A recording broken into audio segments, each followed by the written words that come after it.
একটা সময় ছিল খুব হাসতে ভালোবাসতাম, কিন্তু এখন আর সেই হাসি বড় করে লালন পালন করে বড় করে সেই ছেলে মেয়ে বড় হয়ে বাবা মাকে রাস্তার ভিখারি বানায়।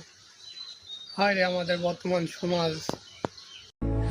দুঃখের দহনে করুণ রোদনে তিলে তিলে তার তুমি কি দেখেছো কভু জীবনের পরাজয়?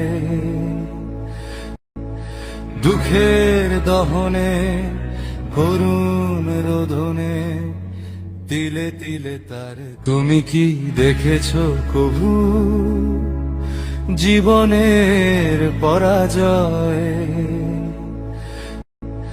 দুঃখের দহনে করুণ রোদনে তিলে তিলে তার তুমি কি দেখেছো কভু জীবনের পরাজয়?